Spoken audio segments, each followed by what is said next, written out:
L'épidémie de fièvre jaune qui sévit au Brésil sous haute surveillance par les autorités de santé en Guyane. Depuis décembre dernier, plus de 1000 cas suspects ont été notifiés ou sont sous enquête. Cette situation dans le sud du Brésil n'étonne pas la cellule d'intervention région de santé publique en Guyane. Elle est pour le moment localisée dans le sud du Brésil, dans les États du Sud. Des États qui, jusqu'à présent, n'avaient pas fait obligation d'une couverture vaccinale pour la fièvre jaune. Nous surveillons la situation de la fièvre jaune au Brésil et ailleurs. Et donc, c'est pour ça que nous suivons le déroulement de cette épidémie dans le Sud. On a eu l'année passée des cas de fièvre jaune au Pérou, en Colombie, donc, qui sont à peu près à des distances un petit peu moins éloignées de la Guyane, sans qu'il y ait eu de répercussions directes en Guyane. Le dernier cas de fièvre jaune en Guyane remonte en 1998.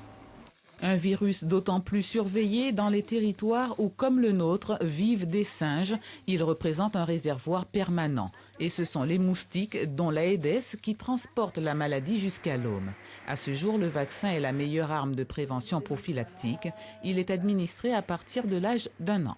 La politique par rapport à la fièvre jaune en Guyane est très simple. La vaccination reste obligatoire, mais par contre, il n'y a plus besoin de rappel tous les 10 ans comme avant. C'est-à-dire qu'une vaccination une fois dans la vie est suffisante pour remplir les obligations de l'entrée en Guyane.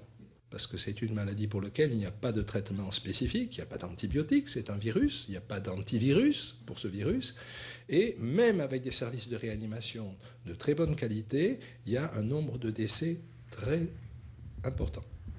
C'est 10 jours après la vaccination que l'on est immunisé pour la vie. Le document pouvant le prouver, le petit carnet jaune, doit donc être précieusement conservé, car en cas de perte, il peut s'avérer difficile d'en retrouver les traces. Autre document important, dans certains cas, le certificat de contre-indication délivré par le médecin ou un centre de vaccination.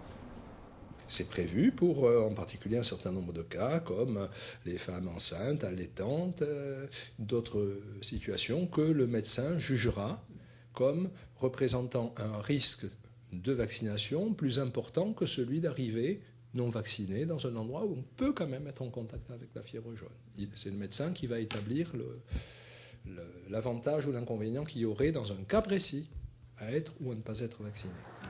Le vaccin est administré dans tous les centres de santé, les PMI, jusqu'à l'âge de 6 ans, et chez les médecins.